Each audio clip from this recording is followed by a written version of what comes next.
साथियों, पिछले दिनों मैं जरा बीमार रहा और बिस्तर पर बैठा सोचता रहा अपने देश के बारे में, देश के भविष्य के बारे में, और जितना सोचता उतना ही निराश होता रहा।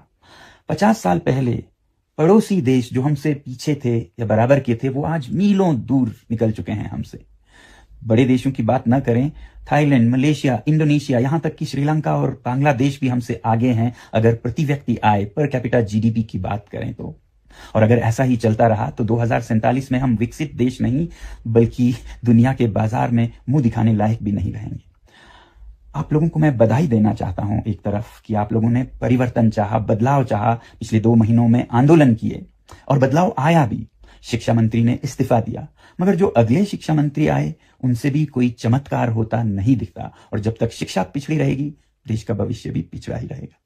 वैसे ही अगर दिल्ली में एक पार्टी की सरकार से अन्याय पर आवाज उठाई और सरकार ने बर्बरता से दबाया उस आवाज को, तो दूसरे राज्यों में दूसरे पार्टी के सरकारों ने भी वही किया अन्याय और वैसे ही बर्बरता से दबाया। तो पार्टियों की भी बात नहीं है। अब सरकारों को बदलने की बात अगर हम करें तो 2012-13 में एक सरकार को भ्रष्टाचार के आंदोलन में हमने बदल दिया, एक नई सरकार आई, मगर फिर आज 12 साल बाद भ्रष्टाचार और अन्याय ने रूप बदल लिया है, मगर उससे भी 2 गुना 3 गुना बड़ा होकर हमारी आंखों में घूर रहा है, हमें डरा रहा है। सबसे बड़ी कमी हमारे नेतृत्व को चुनने में रही है।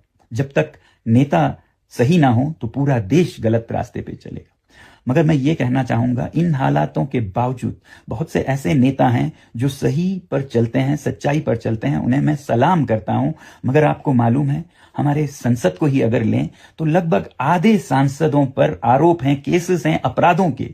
1/3 पर तो गंभीर आरोप हैं, मर्डर, रेप, किडनैपिंग के। तो ऐसे में देश विकसित कैसे बने? और ये मैं किसी खास पार्टी या पक्ष या विपक्ष की बात नहीं कर रहा हूं, देश की बात कर रहा हूं। इस देश में एक बड़े बदलाव, बड़े क्रांति की जरूरत है, पीसफुल रेवोल्यूशन की, ताकि आने वाले समय में चुनावों में वो नेता आगे जाएं जो सच में देश को रास्ता दिखा पाएं। और इसके लिए मैं हमारे देश के जो बेस्ट माइंड्स हैं, बुद्धिजीवी हैं, उनको एक साथ लाना चाहता हूं, उनसे सलाह सुझाव लेना चाहता हूं। वो नहीं जो सिर्फ इंटेलेक्चुअल्स हैं, बल्कि वो जो निस्वार्थ हैं, सेल्फलेस हैं, चरित्रवान हैं, उसूलों पर चलते हैं, ऐसे लोगों को मिलना चाहता हूं। मगर यहां लद्दाख में बैठे मैं नहीं जानता हूं वो कहां हैं, कौन है, और इसमें आप लोग मेरी मदद कर सकते हैं। इस स्वतंत्रता दिवस पर मुझे एक भेंट, तोहफा दे सकते हैं।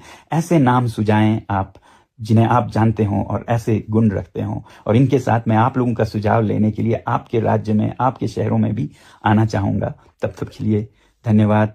स्वतंत्रता दिवस की बधाई और जय हिंद।